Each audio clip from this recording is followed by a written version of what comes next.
This video is going to introduce you to calculations using the Henderson-Hasselbalch equation. As a reminder, that is the pH equals pKa plus the log of the concentration of the weak base divided by the concentration of the weak acid. So kind of looking at this, what we can really tell right away is the pH is dependent on two things. It's dependent on the pKa of the weak acid. It's also dependent on the ratio of the base to the acid. Okay, so let's first explore how the pKa influences the pH. Okay, so we're going to explore a situation where the concentration of the base is equal to 0.5 molar and the concentration of the weak acid is equal to 0.25 molar. Okay, and we're going to use this ratio for two different acids. One that has a pKa of 4.0 and the other one that has a pKa of 7.0. And we're going to see how the pH changes using the same ratio of acid to base. So we approach this in a very straightforward way. We use the equation pH equals pKa, so in this case it's 4.0, plus the log of the concentration of base, which is 0.5 molar, divided by the concentration of acid, which is 0.25 molar. And when you plug this into your calculator, you end up with a pH that's equal to 4.3. If we do the same thing for the buffer that has a pKa of 7.0, our pH equals 7.0 plus the log of that same ratio. And if we calculate this pH, we're going to see that it's equal to 7.3. Okay, so the pH changes with pKa. If you have a situation where you have the same ratio of acid to base, the pH is sensitive to the pKa of that weak acid. Okay, let's now explore the ratio of the base to the acid. All right, so we're going to do a similar thing here, but this time we're going to have a fixed pKa. So our pKa is going to be equal to 7.0.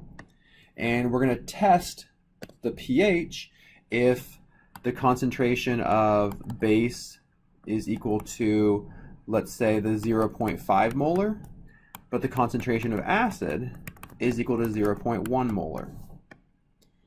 Okay, we'll also test it when the concentration of base is equal to 0.5 molar and the concentration of acid is equal to also 0.5 molar. And we'll do one more. Let me create a little more space here. We'll do one more where the concentration of base is equal to 0.25 molar, but the concentration of our acid is now higher. It's equal to 0.5 molar. Okay, so we approach these exactly the same way as we have in the past. Our pH is equal to our pKa, which we said is 7.0, plus the log of the base divided by the acid. So in this case, we end up with a pH of 8.61. In the second case, we plug them in the same.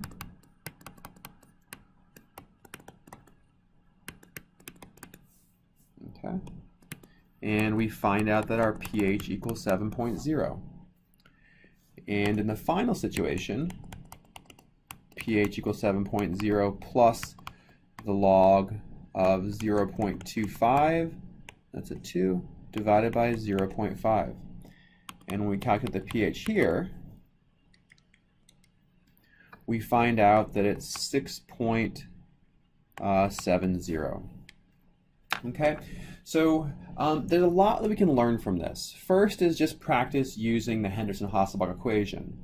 The other kind of big thing that comes out of it is how this ratio matters. Okay, so we have four different situations here where we have the same pKa, but different ratios of acid to base.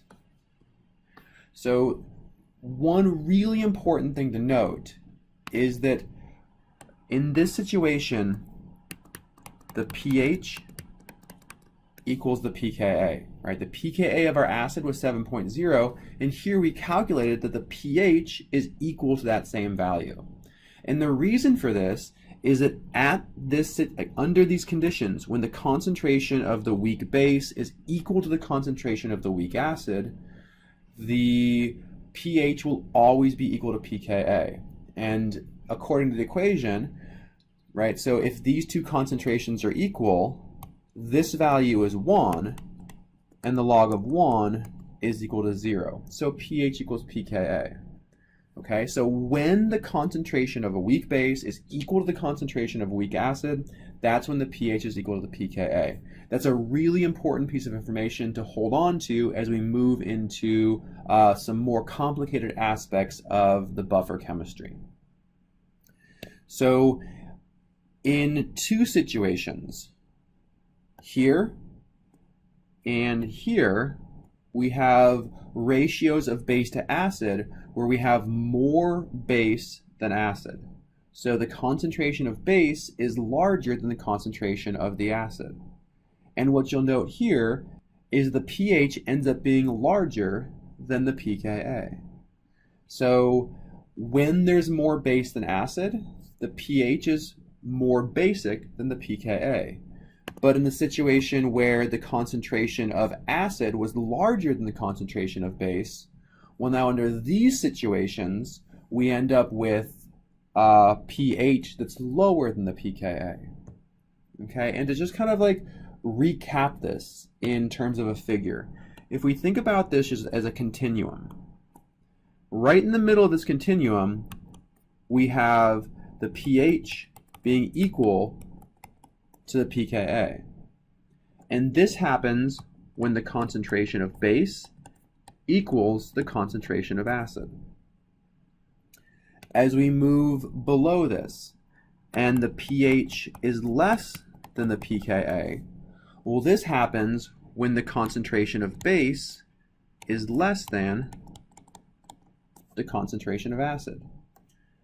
And above this point, when the pH is greater than the pKa, we're on the basic side. This occurs when the concentration of base is greater than the concentration of acid. Okay, so the Henderson-Hasselbalch equation is really easy to use. We will see multiple problems using this equation, so get familiar with it and be comfortable with the different aspects of the Henderson-Hasselbalch equation.